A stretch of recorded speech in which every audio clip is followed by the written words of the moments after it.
Sir আসসালামু আলাইকুম। ওয়ালাইকুম আসসালাম।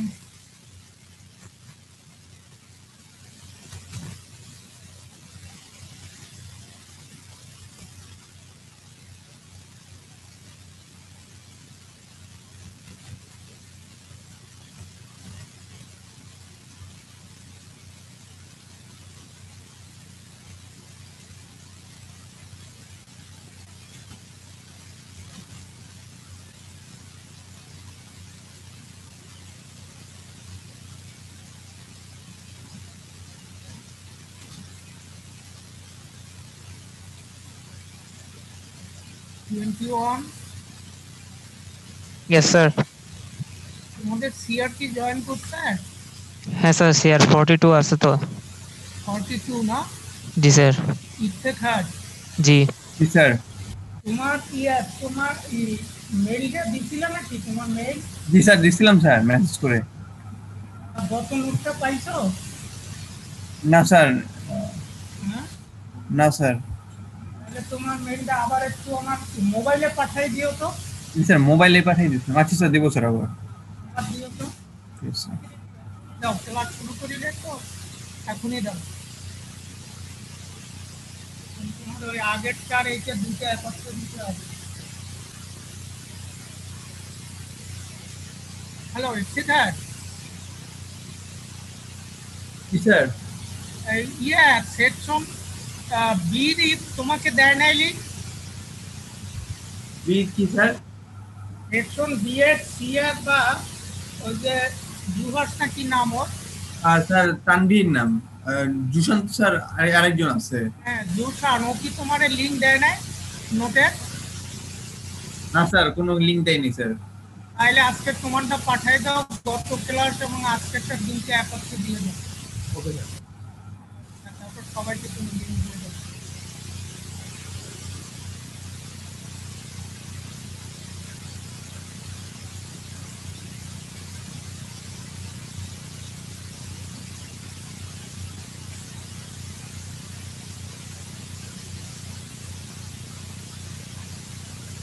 জি স্যার, সেন্ড করছি। হ্যাঁ পাইছি। হাজির না? জি স্যার। একটু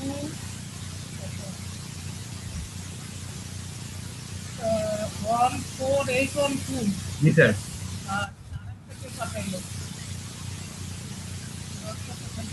ঠিক আছে, তোমাকে আমি এই দুটো পাঠিয়ে দেবো, সবাইকে তুমি লিঙ্ক দিয়ে দিবে, কেমন? ঠিক আছে স্যার। আর তাহলে আজকে শুরু করবো। জয়েন করতে তো মনে হয় সবাই। না স্যার, আর স্যার 2 মিনিট ওয়েট করি স্যার। আচ্ছা, করি তাই।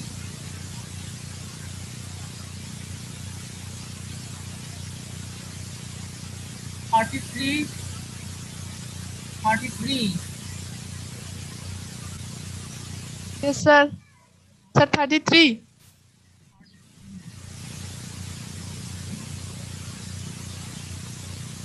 36 Yes, sir. 04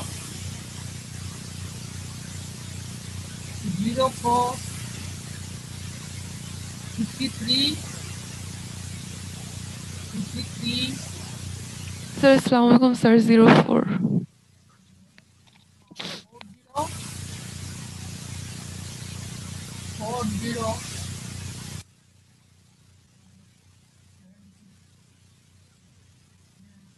40 Sir, 40 বললেন নাকি 04 বললেন? 04 18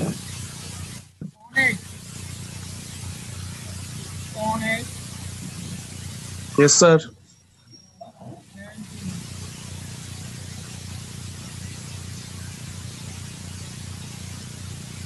23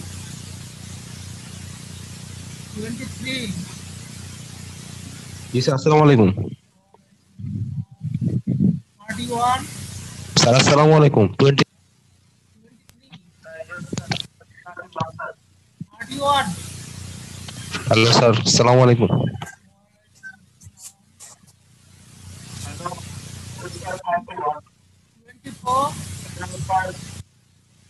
24 আসসালামু আলাইকুম স্যার। 47, 47, Gifari, 47, 9, 64, 64, হ্যালো, আসসালামু আলাইকুম স্যার। 11, স্যার আসসালামু আলাইকুম। সবাই শুনতে পাচ্ছ? তাহলে শুরু করি কেমন? 2 মিনিট হয়ে গেছে, শুরু করি। হ্যালো হ্যালো, জি স্যার, শুরু করেন স্যার। একটু রেসপন্স করো, না শুনলে একটু রেসপন্স করো, কারণ অনেক সময় নেটের প্রবলেম, বোঝা যায় না কোনো কিনা। Okay sir.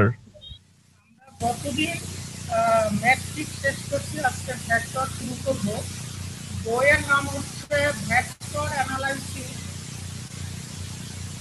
Vector analysis and introduction to tensor analysis by M.R. Spiegel, M.R. Spiegel, S-P-I-E-G-E-L, Spiegel, ঠিক আছে? হ্যালো, জি স্যার, ঠিক আছে। বইয়ের নাম লিখে নাও, কারণ কিছু নাম্বার দেবো ওখান থেকে। তাহলে আমাদের চ্যাপ্টার 4 থেকে শুরু।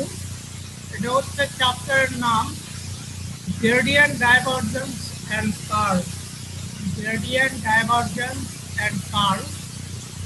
এইটা পড়ার আগে আমাদের কিছু এসেনশিয়াল টার্ম সম্পর্কে আইডিয়া থাকতে হবে, সেইগুলো আমরা আগে দেখাবো। প্রথম হচ্ছে ফাংশন। ফাংশন তোমরা ক্লাস বোধহয় 8 থেকে না 9 থেকে পড়ে আসছো, কেমন? এখন বলো দেখি 01 বল, 01, 01 স্যার ফাংশন কাকে বলে? ফাংশন, ফাংশন স্যার ফাংশন কাকে বলে? ক্লাস 9 থেকে পড়ে আসছো। স্যার ফাংশন হচ্ছে এক্স এর ভেরিয়েবল যুক্ত স্যার এমন একটা স্যার ইকুয়েশন থাকে যেখানে হচ্ছে আমরা ওয়াই এর স্যার কিছু মান পাবো, মানে এক্স এর মান আমি যদি ইনপুট করি সেখান থেকে হচ্ছে ওয়াই এর মান পাবো। কয়েকটা জিনিস ইনক্লুড করতে হবে, ভেরিয়েবল, ইকুয়েশন। এখন এই প্রশ্নগুলো করলে তো আবার ঝামেলা করতে হবে। এখানে সিম্পলি হচ্ছে function is the name of a rule. এখন what is the rule? Function is the rule, rule of assignment, rule of assignment. এখন আমরা সিম্পলি বলতে পারি one or more input, input যদি এক বা একাধিক থাকে, আউটপুট one or more যদি হয়, এই যে রুলের মাধ্যমে এই ইনপুট আউটপুট অ্যাসাইনমেন্ট হলো, this rule name is function. যেটাকে এখানে লেখা আছে in general function is a rule. এই রুলটা হচ্ছে রিলেশন হতে পারে আর ম্যাপিং হতে পারে। এখন রিলেশন এটা তোমরা বুঝলো, তারপর ম্যাপিং এটাও বুঝো, অ্যাসাইনমেন্ট, অ্যাসাইন্স টু। এখন তাহলে তুমি যে বলছিলা ভেরিয়েবল, ভেরিয়েবল আর those which take changes value, তাই না? চেঞ্জেস ভ্যালু অর্থাৎ যেটা চেঞ্জ হয়। এখন সেই চেঞ্জটা কিভাবে হবে? আর একটা ভেরিয়েবলের উপরে নির্ভর করে। তাহলে আমাদের আউটপুট যেটা ডিপেন্ডেন্ট ভেরিয়েবল, যেমন তুমি টেম্পারেচার যদি ধরো একটা আউটপুট, এখন সকাল 9টায় যে টেম্পারেচার ছিল, এখনের টেম্পারেচার কি সেম? সেম হতেও পারে, চেঞ্জও হতে পারে, নাকি? তাহলে এই যে চেঞ্জটা হয়, এটা হয় টাইমের সাপেক্ষে। তাহলে time is independent variable, that is input. and output হচ্ছে টেম্পারেচার। এদের মধ্যে যে একটা রিলেশন যে নিয়মের মাধ্যমে হবে সেই rule of assignment is known as function. এখন ইন্ডিপেন্ডেন্ট ভেরিয়েবলের যে মানটা সেটাকে বলা হয় ডোমেইন, এটা তোমরা জানো। আর ইন্ডিপেন্ডেন্ট ভেরিয়েবলের করসপন্ডিং ভ্যালু যেটা সেটা বলা হয় ইমেজ। ইমেজ লেন্স না, image. Set of image element বা image value is known as range. এখানে আউটপুট যদি তুমি কনফার্ম করতে পারো, the collection of output constitute the range. এখন তুমি যেটা বলছো সেটা হবে যদি ফাংশনটা আমাদের ওয়ান অন হয়, অর্থাৎ প্রত্যেকটা ভেরিয়েবলের সাথে একটা ভেরিয়েবল যদি যুক্ত থাকে তখন তোমার এই ইমেজ না বলে সেটাকে আমরা রেঞ্জও বলতে পারি। এক্ষেত্রে তোমার কমেন্টটা ঠিক আছে? ঠিক আছে? হ্যালো, জি স্যার। দেন আমরা এখানে যে ফাংশন করবে অ্যালজেব্রাইক ফাংশন নয়, এখানে আমরা ফাংশন করব ভেক্টর এবং স্কেলার। তাহলে ভেক্টর ফাংশন কাকে বলে? ভেক্টর ফাংশন ডিপেন্ড অন আমাদের আউটপুট। ইনপুট সে ভেক্টর হতে পারে, স্কেলার হতে পারে। তোমার ইনপুট তুমি স্কেলার দাও, ভেক্টর দাও, যাই দাও না কেন, আমাদের আউটপুটটা যদি ভেক্টর আসে তখন এই অ্যাসাইনমেন্টটাকে আমরা বলবো ভেক্টর ফাংশন। যেমন কিভাবে হবে, তোমরা পটেনশিয়াল তো জানো, পটেনশিয়াল।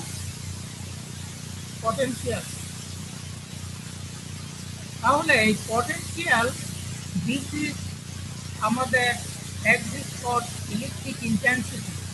তাহলে ইলেকট্রিক ইন্টেন্সিটি এটা কিন্তু আবার electric intensity arise for cause of charges. তাহলে এখন আমাদের যে ইন্টেন্সিটির কারণে, ইন্টেন্সিটি ইজ এ ভেক্টর, কারণ তার বোথ ডিরেকশন এবং ম্যাগনিটিউড আছে। এখন এটার আউটপুট হইতে তুমি ধরো পটেনশিয়াল, তাহলে potential has no direction but it has only magnitude of value. তাহলে এখানে দেখো input is vector, output is a scalar. তাহলে এই আউটপুট স্কেলার, তখন সেটা ভেক্টর ফাংশন হবে না, সেটা হবে স্কেলার ফাংশন। এই স্কেলার ফাংশন হচ্ছে আউটপুট যদি স্কেলার আছে, সেই ইনপুট তুমি স্কেলার বা ভেক্টর দাও, ইজ নট দ্য কোশ্চেন। আর আউটপুট যদি ভেক্টর আসে তাহলে আমরা সেটাকে বলবো ভেক্টর ফাংশন। যেমন দেখো এখানে আমি যেখানে কার্সরটা, এই যে অংশটা, এইটা কিন্তু দেখো ইনপুট হচ্ছে টি, তাই না? ইনপুট টি, আউটপুট হচ্ছে F or T, F two T, F six T, তার সাথে I J K, this are the unit vector. এখন যদি এক্সট্রা তুমি ইউজ করো তাহলে ক্যাপ দিতেও পারো, নাও দিতে পারো, this is not the question. But vector notation থাকতেই হবে। ভেক্টর প্রকাশ করতে আমরা যে সিম্বল, যে নোটেশনগুলো আমরা ইউজ করি, উপরে ব্যবহার করলে অ্যারো, নিচে করলে আন্ডারলাইন দিতে পারো, অর্থাৎ অথবা বোল্ড করতে পারো, বোল্ড করা সম্ভব না হতে। এই জন্য আমাদের ভেক্টর নোটেশন থাকতেই হবে। তার উপরে ক্যাপ তুমি দিতেও পারো, নাও দিতে পারো ফর ইউনিট ভেক্টর। এখন আইজেকে তোমার ক্যাপ না দিলেও চলবে, এই কারণে যে this is the fundamental unit vector. I J K English alphabet, এটা যদি ভেক্টর নোটেশন দাও তাহলে যে কেউ বুঝে নেবে দিস ইজ আমাদের unit vector. And F1, F2, F3, these are the components of the output. ঠিক আছে? হ্যালো, স্যার ঠিক আছে। স্যার ক্যাপ না দিলে নিচের যে মানে দাগটা দিতে হয়, মানে আন্ডার টাইপ। হ্যাঁ, তুমি নিচে দাগ দাও অথবা উপরে অ্যারো দাও বা উপরে বার দাও, একটা কিছু দিতে হবে। কিন্তু তুমি ক্যাপ দাও আর না দাও, this is not the question. ঠিক আছে? আচ্ছা এরপরে স্কেলার ফাংশন, এটা আমরা বলে ফেলছি। দেখো এখানে R is the position factor of a point. এটা পজিশন ফ্যাক্টর কাকে বলে এটা তোমরা জানো। ইনপুট ছিল পজিশন ভেক্টর, আউটপুট হচ্ছে আমাদের একটা scalar, that is Y this is a scalar function. Output I is a scalar এখানে বলা আছে। তাহলে স্কেলার ফাংশন ভেক্টর ফাংশন গেল যে টেম্পারেচার, এখানে r দেয়া আছে, r is the different point that is here used একটা স্পেসে, বিভিন্ন স্পেসে তুমি যদি একটা ধরো আয়রনিক্যাল পাথ, তুমি এইটাকে যদি উনানের উপরে ধরো, চুলার উপরে বা গ্যাস চুলার যে কোনো জায়গায় একসঙ্গে যদি তুমি হিট দিতে থাকো, তাহলে বিভিন্ন বিন্দুতে তার টেম্পারেচার ডিফারেন্ট হবে না? ওই সোর্সের কাছাকাছি কোনো যে পয়েন্ট যদি নাও, সেখানে তোমার টেম্পারেচার যা হবে ওই সোর্সের থেকে যত দূরে যাবে টেম্পারেচার তত কমবে, ঠিক না? তাহলে এখানে R is the position, different point. তাহলে এইটা দেখো ইনপুট হচ্ছে আমরা পজিশন, আর হচ্ছে X I plus Y Z plus Z K, X Y Z this is the component. এখন এক্স ওয়াই জেড একটা পয়েন্ট থ্রি ডাইমেনশনাল স্পেসে, তাহলে এখন এই এক্স এর মান যদি এক্স ওয়ান, ওয়াই মান যদি ওয়াই ওয়ান, জেড ওয়ান এর মান জেড এর মান জেড ওয়ান, আবার X two Y two Z two, X three Y three Z three তুমি ধরো, তাহলে বিভিন্ন পয়েন্টে তুমি টেম্পারেচার ডিফারেন্ট পাবে। Output is a scalar, temperature must be scalar, temperature has no direction. ঠিক আছে? হ্যালো হ্যালো, একটু আরেকবার বলেন। আমাদের এই যে আর R is a position vector, যদি থ্রি ডাইমেনশনাল কেস ধরো, তাহলে পয়েন্টার কোঅর্ডিনেট হবে এক্স ওয়াই জেড। এখন এক্স এর পরিবর্তে যদি এক্স ওয়ান, ওয়াই পরিবর্তে ওয়াই ওয়ান, জেড পরিবর্তে জেড ধরো, একটা পয়েন্ট হলে আর একটা পয়েন্ট ধরলে X two Y two Z two, আর একটা পয়েন্ট ধরলে X three X Y three Z three. তাহলে এই তিনটা বিন্দুতে তুমি ডিফারেন্ট মান পাবে বা সেমও পেতে পারো। তাহলে ডিফারেন্ট পয়েন্টে যে আউটপুটটা টেম্পারেচার যদি কনসিডার করো, তাহলে এই টেম্পারেচারের কোনো রিয়েকশন নেই, তাহলে থাকবে শুধু মান। তাহলে যেটার মান থাকবে সেটা কি স্কেলার না? তাহলে আপনি যেহেতু এটা একটা ফাংশন দ্বারা তুমি প্রকাশ করছো, সুতরাং এটা স্কেলার ফাংশন। ঠিক আছে? এখন এই স্কেলার ফাংশনকে আমরা স্কেলার ভ্যালুর ফাংশনও বলি, আর ভেক্টরকে ভেক্টর ভ্যালুর ফাংশন বলি। তাহলে এখানে আমাদের একটা কোশ্চেন আমরা করতে পারি, define scalar and vector function with example. Define vector and scalar function with example. এরপর point function, this is point ফাংশনটা কি? তুমি যদি কন্টিনিউয়াস পজিশন বলতে কি বুঝো? Continuous function of position, continuous function কাকে বলে? এটা অননে তুমি করছো, অনন মানে level one term one function, differential ক্যালকুলাসে করছো ফাংশন, ওখানে তোমরা করছো না কন্টিনিউয়াস ফাংশন, ডিসকন্টিনিউয়াস ফাংশন করছো কিনা? হ্যালো 11 यस सर করছো কিনা ফাংশন কন্টিনিউয়াস এবং ডিসকন্টিনিউয়াস ফাংশন? জি স্যার, পড়ছিলাম। তাহলে এরকম যদি তুমি একটা ফিজিক্যাল কোয়ান্টিটি ধরো, সেই ফিজিক্যাল কোয়ান্টিটি যদি তুমি কন্টিনিউয়াস ফাংশন হিসাবে এক্সপ্রেস করতে পারো, পজিশন অফ এ পয়েন্ট, কোনো একটা স্পেস নিলাম, সেই স্পেসের কোনো বিন্দুতে যদি কোনো একটা ফিজিক্যাল কোয়ান্টিটিকে কন্টিনিউয়াস ফাংশন হিসাবে এক্সপ্রেস করো, তাহলে সেটাকে বলবে পয়েন্ট ফাংশন। মেইনলি কথা হচ্ছে কোনো স্পেসের উপরে কোনো বিন্দুতে যদি একটা ফাংশন ডিফাইন করো, সেটাকে বলবে পয়েন্ট ফাংশন। আর যদি হোল স্পেসের ভ্যালু রিপ্রেজেন্ট করে ফাংশনটা, তখন সেটাকে বলা হবে ফিল্ড। ঠিক আছে? ফাংশনটা যদি একটা বিন্দুতে তুমি ডিফাইন করো কোনো স্পেসে, তাহলে বলবে পয়েন্ট ফাংশন। আর যদি তুমি সকল ওই স্পেসের সকল বিন্দুকে এক্সপ্রেস করো ওই ফাংশনটা দ্বারা, সেটাকে বলবে ফিল্ড। এই যে দেখো ফিল্ড নিচে আছে, region in which it specifies the physical quantity is called a field. A region, অর্থাৎ রিজিয়ন বলতে একটা স্পেস, সেই স্পেসের প্রত্যেকটা বিন্দু যদি আমাদের রিপ্রেজেন্ট করতে পারে কোনো একটা ফাংশন, তখন সেটাকে আমরা পয়েন্ট ফাংশন না বলে বলবো ফিল্ড। আর যদি কোনো নির্দিষ্ট বিন্দুকে ডিফাইন করো, সেটাকে আমরা বলবো পয়েন্ট ফাংশন। ক্লিয়ার? তারপর আউটপুট যদি ফাংশনটা স্কেলার হয় স্কেলার ফিল্ড, যদি ফাংশনটা ভেক্টর হয় তাহলে ভেক্টর ফিল্ড। এরপর বলতে uniform or single valued function. Single valued function অর্থাৎ কোনো একটা বিন্দুতে যদি ফাংশনের মান একটাই পাও, যেমন F of x equal to x I, তাহলে এক্স এর একটা মানের জন্য কি একটা মান পাবে না? F of x equal to x. Hello, G sir. যদি এরকম একাধিক ভ্যালু পাও, তখন সেটাকে বলা হবে মাল্টি ভ্যালু ফাংশন। একটা ভ্যালু পাইলে এটাকে বলবে সিঙ্গেল ভ্যালু ফাংশন, আর যদি তুমি একাধিক ভ্যালু পাও তাহলে সেটাকে বলবে মাল্টি ভ্যালু ফাংশন, নন ইউনিফর্ম। এরপরে লেভেল সারফেস। এখন লেভেল সারফেস হচ্ছে তুমি একটা ইউনিফর্ম কন্টিনিউয়াস পয়েন্ট ফাংশন হলো, এখানে সেটা আমি ধরছি। এখন সেইটা যদি কোনো একটা বিন্দু পি ধরো ওই রিজিয়নের উপরে, তাহলে আমরা ওই বিন্দুতে যদি একটা সারফেস ড্র করতে পারি না? সারফেস চিন্তা করো এই যে ঝাঁপির মতো, অথবা ঝাঁপির মতো একটা তুমি ড্র করলে, ঝাঁপি বুঝতে তো? এই যে দেখো আমি ঝাঁপিটা এই রকমের হবে, আমার সবটা দিয়ে এই আকার, ঠিক আছে?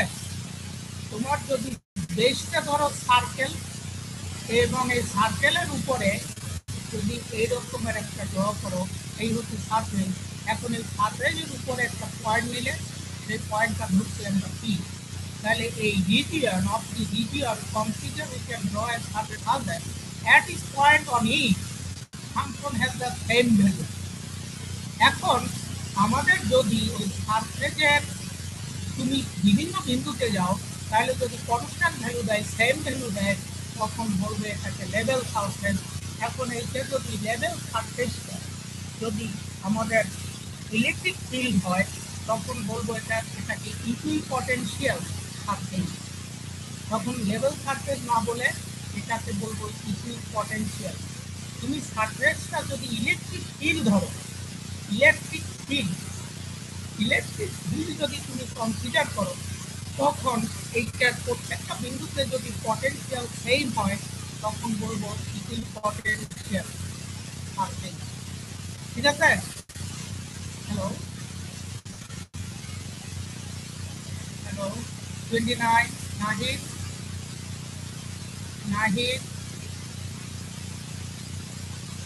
আইরিন 17।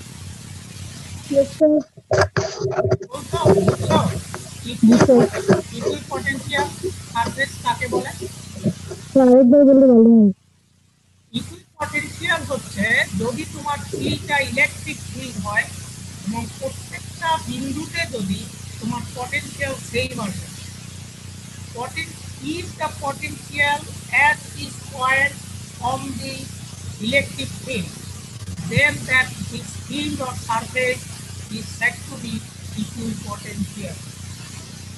ঠিক আছে? আর যদি এটা টেম্পারেচার ফিল্ড হয়, তাহলে বলবে আইসোথার্মাল। দেখো নাম চেঞ্জ হচ্ছে, ন্যাচারের উপরে ভিত্তি করে নাম চেঞ্জ হচ্ছে। এখন ডিরেকশনাল ডেরিভেটিভ, ডেরিভেটিভ কাকে বলে এটা তো তোমরা জানো। এই ডেরিভেটিভ কাকে বলে? ডেরিভেটিভ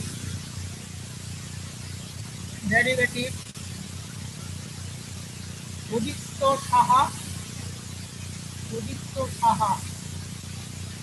হ্যালো উদিত্য সাহা 11, তৌহিদ সম্ভবত 11 9 63, জিল্লু 9 44, কাভি 44। এই স্যার আসসালামু আলাইকুম। ওয়ালাইকুম আসসালাম। এই ডেরিভেটিভ কাকে বলে এটা তো জানো, হ্যাঁ? ডেরিভেটিভ, হ্যালো সাবি, তাহলে এই ডেরিভেটিভ এখন বলতে এটা ডিরেক্ট, হ্যাঁ হ্যাঁ বলো, এই যে ডেরিভেটিভ কাকে বলে এটা তো জানো, rate of change, basically derivative হচ্ছে রেট অফ চেঞ্জ। এখন এই যে ডিরেকশনাল ডেরিভেটিভ, এই রেট অফ চেঞ্জটা কোনো একটা পার্টিকুলার দিকে যদি তোমার পার্শিয়াল ডেরিভেটিভ নাও, তাহলে X Y Z three dimensional যদি হয়, তাহলে এক্স অক্ষ বরাবর চেঞ্জ হবে, ওয়াই অক্ষ বরাবর চেঞ্জ হবে, জেড অক্ষ বরাবর চেঞ্জ হবে, তাই না? হ্যালো, তাহলে এই যে এই পার্টিকুলার ডিরেকশনে যদি তুমি চেঞ্জটা নাও কোনো একটা পার্টিকুলার দিকে, সেটাকে বলা হবে ডিরেকশনাল ডেরিভেটিভ। এখন এই ডিরেকশনাল ডেরিভেটিভ এখানে বড় হচ্ছে let's say point function V, point function আগে বলে আসছি, is a function of the Cartesian coordinate x, y, z of the point. Then the coordinate x being next problem. Hello, Akib. हम लोग का Akib. Yes, sir. Problem দেখা দিচ্ছিল। তাহলে এখানে x, y, z একটা পয়েন্ট, কোঅর্ডিনেট হচ্ছে not necessarily rectangular, এটা রেক্ট্যাঙ্গুলার না হয়ে অবলিকও হতে পারে। এটা রেক্ট্যাঙ্গুলার কোঅর্ডিনেট এবং অবলিক কোঅর্ডিনেট সিস্টেম কাকে বলে এটা অনেক কত লেভেল অন টানন অনেক সেদিকে আমি যাবো না। সেই রকমের যদি হয়, এইখানে বলা হয়েছে নট নেসেসারিলি রেক্ট্যাঙ্গুলার, রেক্ট্যাঙ্গুলার হতে হবে এমন কথা নাই। Then the partial derivative del v del s is the rate of increasing or directional derivative of v along x-axis. এখন ইনক্রিজিং, যেহেতু এটা পজিটিভ তাই এই জন্য ইনক্রিজ বলা হচ্ছে। যদি এটার আগে নেগেটিভ থাকতো তাহলে হতো ডিক্রিজ। তাহলে যেহেতু উইথ রেসপেক্ট টু এক্স, তাহলে this is the directional derivative along x-axis. Similarly এটা y সাপেক্ষে হলে directional derivative along y-axis.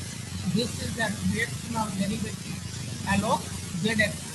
তাহলে ফাইনালি আমরা বলতে পারি যে কোনো একটা নির্দিষ্ট দিকে কোনো একটা ফাংশনের যে রেট অফ চেঞ্জ সেইটাকে বলা হয় ডিরেকশনাল ডেরিভেটিভ। ঠিক আছে? 65 ফাহাদ। Yes, sir. ফাহাদ বুঝতে পারছো না? Yes, sir. আচ্ছা, এরপরে আমরা জি স্যার। এরপরে অপারেটর ডেল, এটাকে নাবলা বলা হয়, NaBLA, নাবলা, NaBLA। এটা একটা ভেক্টর কোয়ান্টিটি। অপারেটর ডেল বা ডিফারেনশিয়াল অপারেটর ডেল, এটা ডেল বেসিক্যালি ডেল্টা। এই যে ত্রিভুজের উল্টাকৃতি ভেক্টর নোটেশন থাকবে, সেটা উপরে দিকে দাও। তাহলে এটাকে নাবলা বলা হয় NaBLA অথবা অ্যাটলেট করলে অ্যাটলেট। এটা ইন্ডিয়ান কিছু বইতে এই শব্দটা ব্যবহার করতে, অ্যাটলেট, ডেল্টা অ্যাটলেট। ঠিক আছে? এখন দেখো, এই একটা আমরা ধরলাম A is a vector value, এইটা হচ্ছে ডিফারেনশিয়াল নট ডেরিভেটিভ। এই differential with respect to X, তাহলে del A del X DX, এটা কিন্তু বার নাই, এটা তোমার ওই লেখার ওই অন্য পেজে দিচ্ছে ডিএক্স শুধু। ডেল এতে নিচে আমাদের ভেক্টর নোটেশন আছে del A del X DX, del A del Y DY, del A del Z DZ. এখন দেখো এইটাকে আমরা যদি এ কমন নিয়ে নিই ভেক্টরটা, তাহলে আমরা লিখতে পারি del del X DX, del del Y DY, del del del DZ. এখন আমাদের এই ডেল এক্স এর আগে ভেক্টর এই ডট প্রোডাক্ট, এই আই এর আগে আর ডিএক্স এর আগে আই, ডিওয়াই এর আগে জে, ডিজেড এর আগে কে ভেক্টর এগুলো। তাহলে ডট প্রোডাক্ট যেহেতু I dot I equal to what, J dot Z equal to what, K dot K equal to what, and remaining are 0, তাহলে আমরা আবার উপরের লাইনকে পাই।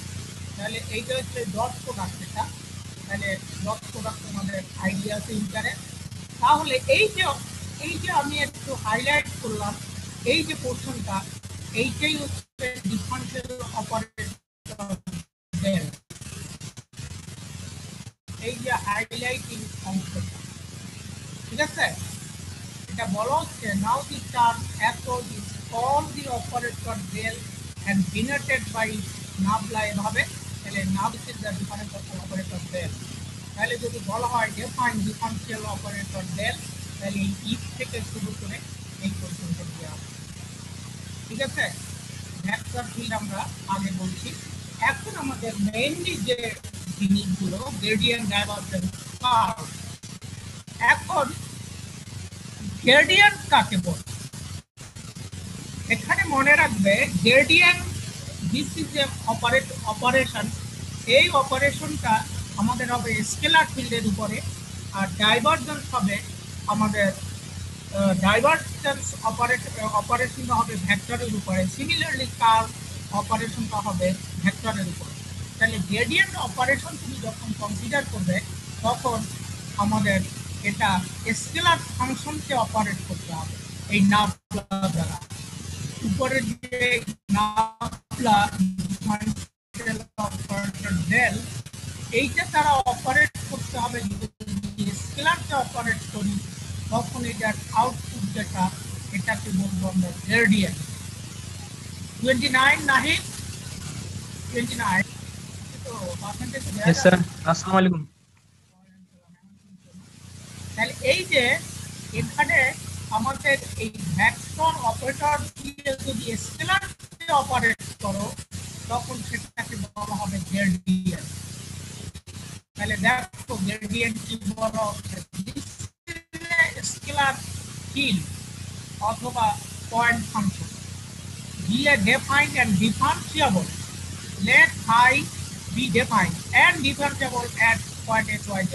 থ্রি ডাইমেনশনাল কোঅর্ডিনেট সিস্টেমে আমরা এই ফাইটাকে আমরা ডিফাইন করছি এবং ডিফারেন্সিয়েবল করছি, করা সম্ভব হবে এই বিন্দুতে in a Cartesian region in space. phi defines as a differentiable scalar field, then the gradient of phi written as grad phi, যার প্রোনাউন্সিয়েশন হচ্ছে গ্রেড phi, অথবা এভাবেও লেখা যায়,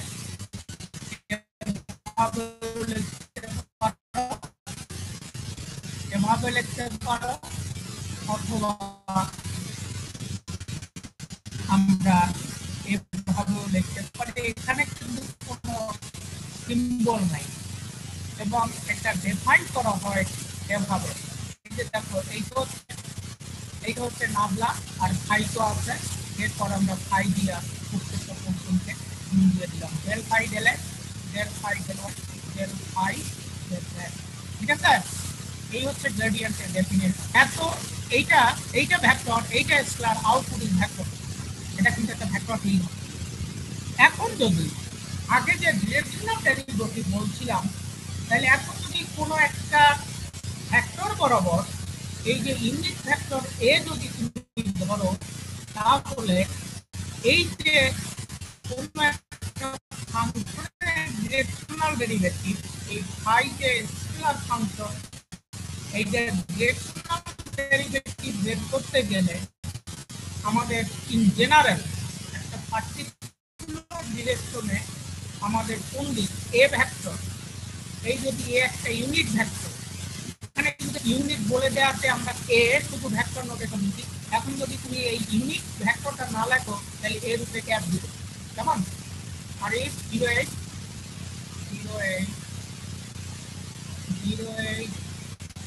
जी सर। এই যে যদি তুমি ইউনিট ভেক্টর না লেখো তাহলে এটার উপরে ক্যাপ দিতে হবে। এই যে আমি যেটার উপরে কাজটা যাচ্ছি এইটার উপরে কিন্তু ক্যাপ দিতে হবে। আর ইউনিট ভেক্টর দিতে হবে। এখন এই ইউনিট ভেক্টর বরাবর ডিরেকশনাল ডেরিভেটিভ এইটার সাথে ডট প্রোডাক্ট, এই যে দেখো ডট প্রোডাক্ট, এবং এই ডট প্রোডাক্টের আমাদের এইটা যেহেতু ভেক্টর কোয়ান্টিটি, এটা ভেক্টর কোয়ান্টিটি, এটা ম্যাগনিটিউড আসবে ভ্যালু, তাহলে directional derivative always gives us the if scalar function আমাদের ধরে স্কেলার বললে আর ভ্যালু করা দরকার নাই, is called directional derivative of i in the direction a. Physically, this is the rate of change of i at x to i in the direction a. Physically আমরা বলতে পারি যে এই ফাইটে যদি এখন তোমার টেম্পারেচার ধরো, তাহলে এ বরাবর তোমার কি ধরনের চেঞ্জ হবে।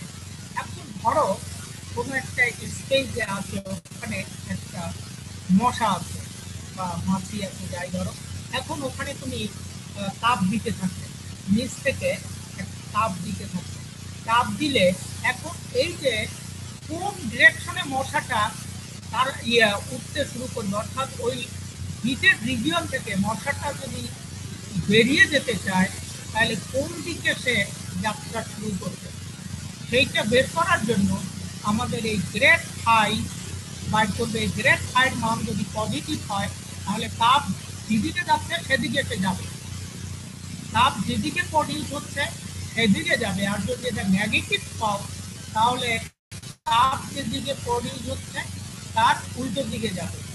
এখন এই যে উল্টো দিকে যাবে তাহলে সারফেসের সবচেয়ে ধরো কোনো একটা সারফেসের উপর একটা বিন্দু আছে, এখান থেকে কোন বরাবর দূরত্ব ন্যূনতম হবে, ন্যূনতম কোনো একটা সারফেস তুমি চিন্তা করো, ফুটবলের ভিতরে একটা পয়েন্ট সেন্টারটা, এখন কোন বরাবর সে যাত্রা শুরু করলে সবচেয়ে ন্যূনতম দূরত্বটা হবে বলো দেখি। 44 আমি 44 স্যার বলো দেখি কোন বরাবর যাত্রা শুরু করবে। স্যার আমি বুঝিনি স্যার কথাগুলা স্পষ্ট কোনো কিছু বোঝা যাচ্ছে না নেটের কারণে। হ্যালো হ্যালো তুমি শুনতে পাচ্ছ না মনে হয়? হ্যাঁ আমি শুনতে পাচ্ছি, নেটের ডিস্টার্ব, কানেকশন হ্যালো স্যার নেটের কারণে স্যার বুঝিনি স্যার কিছু। সেটা এখন তো ভাই তোমার কিছু করার নেই, আমারও করার নেই, আপ ডাউন করতেছে, আমাকে বারবার নোটিফিকেশন দিচ্ছে, আনা বলছে, রাজুয়েট হচ্ছে। এখন শুনতে পাও? হ্যালো স্যার বেজে বেজে অল্প অল্প শোনা যাচ্ছে স্যার, একটু স্যার প্রথম থেকে একটু আরেকবার টপিকটা বললে ভালো হতো স্যার। টপিক এতখানি প্রথম বলবো কি করে?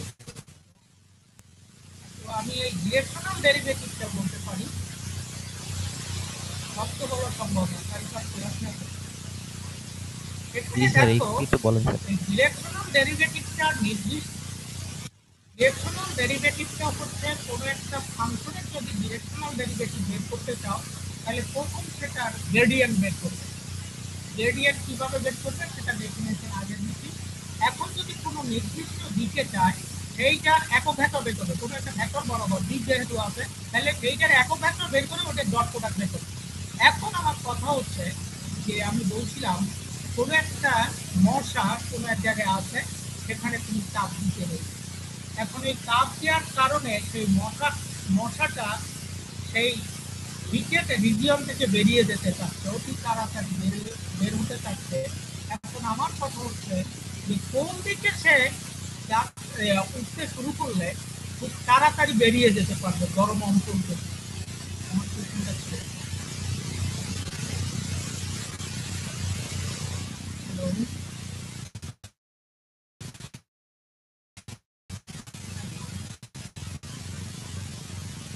হ্যালো 43 আমাদের হয় 43 আটকায় কথা আমাদের ক্লাস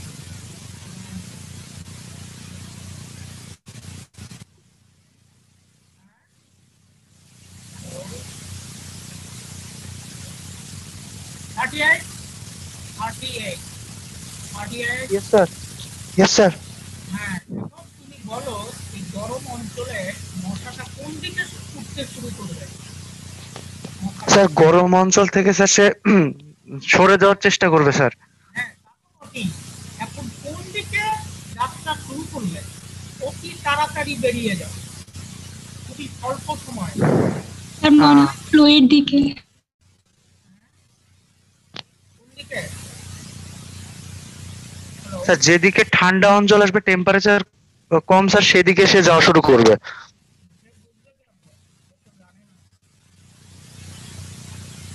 ম্যাথমেটিক্যালি কোন দিকে যাত্রা শুরু করবে?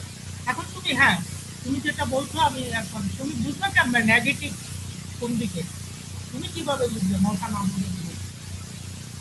সেটা নির্ভর করে এইটা যদি পজিটিভ আসে তাহলে আমাদের যাত্রা শুরু করবে গরম অঞ্চলের দিকে, যেদিকে হিট প্রডিউস হচ্ছে সেদিকে।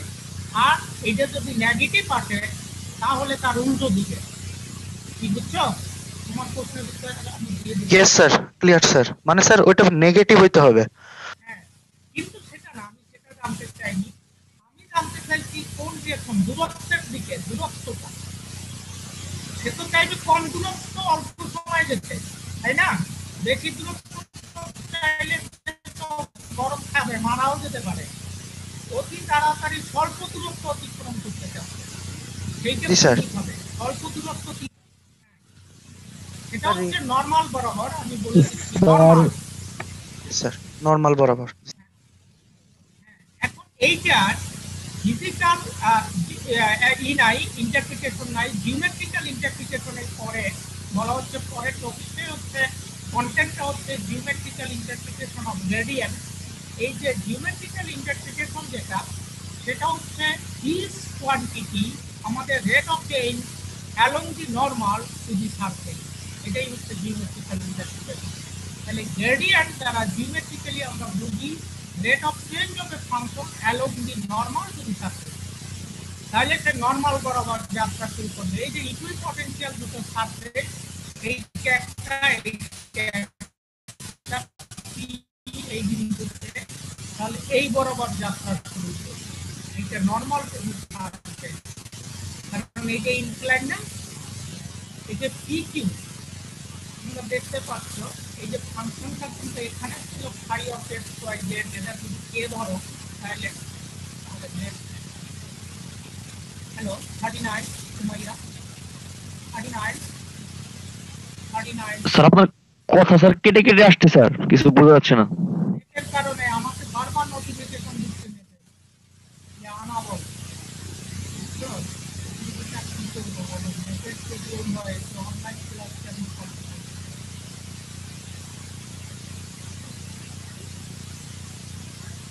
39 Sumaiya. Yes, sir. Sir, assalamu alaikum. Hello, sir.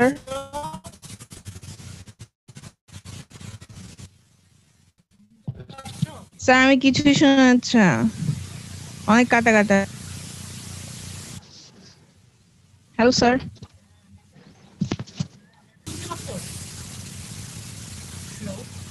Sir আমি কিছুই শুনতেছি না। মোবাইলের মতো এক প্রান্তে শোনা যায় আর এক প্রান্তে শোনা যায়।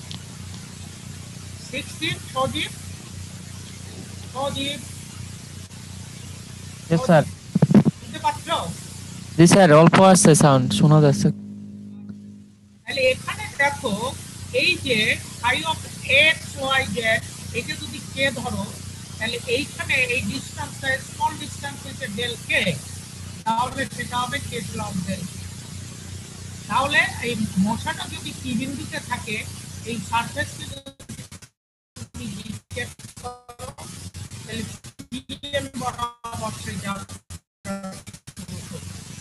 ঠিক আছে?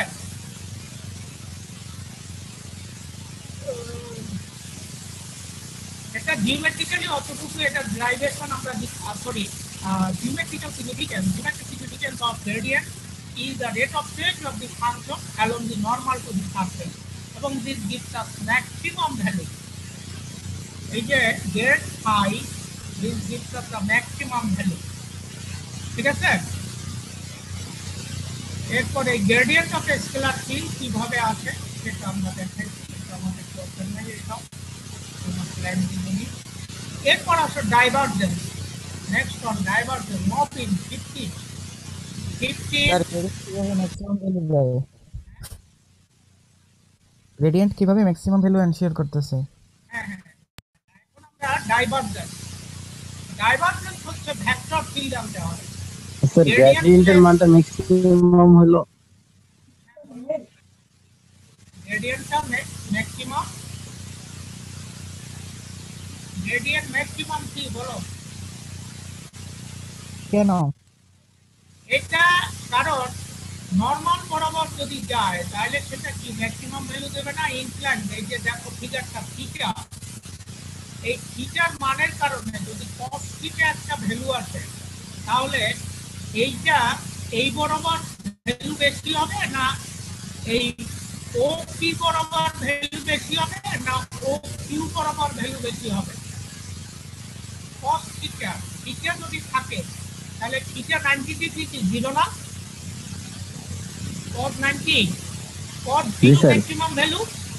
তাহলে এই ও পিটা যদি ও কিউর সাথে মিলে যায় তাহলে নরমাল, যেহেতু গ্রেডিয়েন্টটা rate of change along the normal, যেহেতু ওই বরাবর আমাদের থিটা জিরো, তাহলে নরমাল বরাবরই আমাদের ম্যাক্সিমাম ভ্যালু দিবে। কি বুঝছো যে প্রশ্ন করছিল সম্ভবত মোবিল? না স্যার আমি এ করছো সে বুঝছো কিনা যে প্রশ্ন করছিল কেন নরমাল বরাবর ম্যাক্সিমাম? এই যে দেখো 2 নম্বর ইকুয়েশনে cos থিটা আছে, ঠিক আছে? এই যে এখানে দেখো এখানে cos থিটা আছে, এই থিটার উপরে আমাদের টেনশন নির্ভর করে, তাহলে এই থিটার মান যত বড় হবে মান তত কমবে, তাহলে নরমাল বরাবর থিটা হচ্ছে জিরো, তাহলে আমাদের এই জন্যই গ্রেডিয়েন্ট ডিসটেন্স ম্যাক্সিমাম হবে যে অ্যালং থিটা হচ্ছে জিরো, নরমাল যদি থাকবে সেটা ঠিক আছে? জি স্যার। এরপর ডাইভারজেন্স অপারেশনটা হবে আমাদের বেসিক্যালি ভেক্টর ফিল্ডের উপর, আর গ্রেডিয়েন্টটা ছিল কিন্তু স্কেলার। এইটা কিন্তু আমরা ভুল করি সবসময়, এইটা মনে রাখবে, গ্রেডিয়েন্টটা হবে স্কেলারের উপরে আর ডাইভারজেন্স এবং কার্ল হবে ভেক্টরের উপরে। তাহলে দেখো এখানে ডাইভারজেন্স এই ভেক্টর ভি বা পয়েন্ট ফাংশন ভি, এইটার যদি ডাইভারজেন্স হবে ওই নাবলা দিয়ে অপারেট করো সেটাকে লেখা হবে ডট দ্বারা।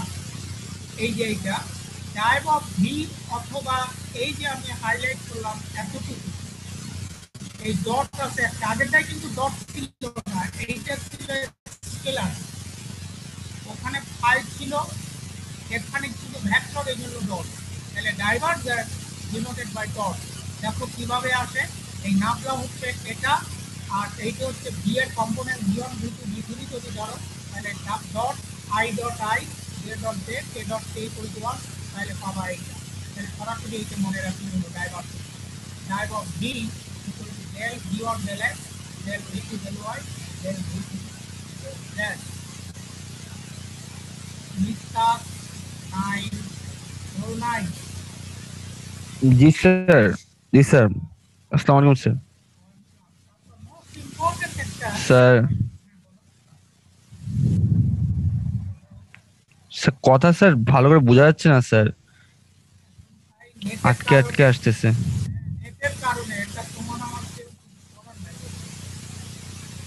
কি করবো আমরা? জি স্যার। নেট এই আমাদের নোটিফিকেশন দেয় আমারও, আবার আছে এত আপনার কেমন। এর পরের প্রবলেমটা খুবই ইম্পর্টেন্ট একটা জিনিস, interpretation of divergence, that is physical interpretation. এখানে ফিজিক্যাল ইন্টারপ্রিটেশনটা কিন্তু এটা তোমার এক্সাইজেলের বইয়ের 21 number problem, 21 number problem physical interpretation of divergence. এটা 21 নাম্বার প্রবলেম এক্সাইজেলের বই, ওটাও ওভাবেও দেওয়া যেতে পারে, অথবা define divergence and interpret it physically. Define divergence of a vector field and interpret it physically. কি প্রশ্নটা লেখছো? Hello sir define divergence and divergence of a vector field and interpret it physically. আগেরটা কিন্তু ছিল scalar field interpret geometrically. Sir কোশ্চেনটা আরেকবার বলেন sir, বুঝিনি। Define divergence of a vector field and interpret it physically. Sir এটা কোন বইয়ে আছে? স্পাইজেলের 21 নম্বর প্রবলেম, ওখানে কিন্তু প্রশ্নটা অন্যভাবে দেওয়া আছে। স্পাইজেল 21 ওখানে করা আছে প্রবলেমটা, কিন্তু ওখানে অন্যভাবে প্রশ্নটা দিতে, এখানে আমি অন্যভাবে ডিসকাস করতে। স্যার ইন্টারসেক্টের পরে কি হবে? An intersect. ইন্টারসেপ্ট না, ইন্টারপ্রেট। ইন্টারপ্রেট ইট, এই ইন্টারপ্রিটেশন থেকে ইন্টারপ্রেট ইট ফিজিক্যালি। এখানে আমাদের এই একটা বক্স, কিউবিক্যাল বক্স নিলাম, এই যে এইটা, এই দেখো এক্স অ্যাক্সিসকে এই, ওয়াই অ্যাক্সিসকে এখানে, জেড অ্যাক্সিসকে এই একটা বক্স আমরা নিলাম। ওই বক্সের মধ্যে একটা ছোট বক্স নিলাম, সেটা হচ্ছে আমাদের A B C D E F E H. দেখো কোথায় ঘুরি, A B C E E F E H. তাহলে দেখো এ বি সি ডি এই যে সাইডটা parallel to E F G H, যেটা কি বুঝছো তো, এই যে A B C D side parallel to আমাদের ই এফ জি এইচ, আবার side C H sorry C D E H parallel to ABGF. Another CDEH parallel to ADEF. Clear? Hello, 11 Tawhid. 11 Tawhid. Sir আসসালামু আলাইকুম sir. এই ফিগারটা বুঝছো তো, আমি যেটা বলতেছি আবার বলছি, আরেকবার বললে ভালো হয়। ABCD এই এই পাশটা এই EFG এর সমান্তরাল, CDEH এই পাশ সমান্তরাল হচ্ছে ABGH। এরপরে আমাদের CAGD এইটা হচ্ছে সমান্তরাল হচ্ছে ADEF। অর্থাৎ তুমি এখন বই একটা তোমার সামনে থেকে দেখতে পারো, উপর নিচ, লেফট সাইড রাইট সাইড, তারপর উপরের অংশ নিচে, ঠিক আছে, সামনের অংশ নিচের অংশ এভাবে। এখন যদি একটা ফ্লো এই বরাবর যাচ্ছে, অর্থাৎ আমাদের ওয়াই অ্যাক্সিস বরাবর যাচ্ছে, তাহলে এই তলে ঢুকবে এ বি সি ডি, এই তলে ঢুকবে ই এফ জি এইচ, এই তল দিয়ে বেরিয়ে যাবে। আবার অন্যভাবে আমাদের যদি এ বি জি এফ হ্যাঁ G F A B G F এই তলে ঢুকে সে বেরিয়ে যাবে C D E F E H, এই তল দিয়ে বেরিয়ে যাবে। আর একটা এই সি ডি ই এফ এই তল দিয়ে ঢুকলে সে আমাদের, এইটা কিন্তু উত্তরটা হচ্ছে আমাদের উপরের ADEF এই তল দিয়ে ঢুকবে, আমাদের বেরিয়ে যাবে CAGD এই তল দিয়ে, অর্থাৎ নিচ দিয়ে ঢুকবে, উপর দিয়ে বেরিয়ে যাবে। কি বুঝছো? হ্যালো, জি স্যার। এখন আমাদের সেইটা এই যে এই বক্সের সেন্টারে কি একটা বিন্দু নিলাম, এইখানে একটা ভেক্টর ভ্যালু ফাংশন ডিফাইন করব। আর একটু বলে রাখি, এক্স অক্ষ বরাবর যে চেঞ্জ সেটা এবি, এটা parallel DX del X. Y অক্ষ বরাবর যে চেঞ্জটা স্মল ডি ওয়াই, আর জেড অক্ষ বরাবর যে চেঞ্জটা আমাদের ডেল জেড। আর সেটা হবে না টাইম ওভার। হ্যালো হ্যালো, জি স্যার। জি স্যার। টাইম শেষ, আমাদের পরে ক্লাস আছে। আমি আজকে নোটটা দিয়ে দেবো, সিআর নাম্বার দিতে ওর কাছ থেকে কালেক্ট করে নিয়ে ও তোমাদেরকে সেন্ড করে দেবে, ঠিক আছে? এখানে টোটাল 11 পেজ পর্যন্ত আছে। আমাদের এই প্রবলেমটা আছে পড়াবার কথা ছিল, পড়ো। আচ্ছা তাহলে তোমরা বেরিয়ে যাও। স্যার আসসালামু আলাইকুম। আসসালামু আলাইকুম। একটা কথা ছিল। চলে গেছে স্যার, চলে গেছে। বইয়ের নামটা কি? বইয়ের নাম ওই যে ওই সম সিরিজের ভেক্টর অ্যানালাইসিস। ইয়েস স্পাইজেল নাকি?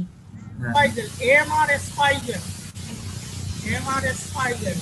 এখন বাজার থেকে কিনতে গেলে কালো বইটা না স্যার, কালো চিকন বইটা ওইটা? হ্যাঁ, বর্তমানে বোধহয় কালো, আমার হাতে আছে লাল কালার, তবে ওটা কালো কালার হেড করছে, যেটা ফটোকপি আমি তোমারটা কালো, আচ্ছা এটা কালো কালার, আমারটা মেইন এডিশন তো। হ্যাঁ, আমাদের সবারটাই কালো পাইছিলাম। ওইটা আমার কালার, এটা ম্যাটার না, যে বলতো ঠিক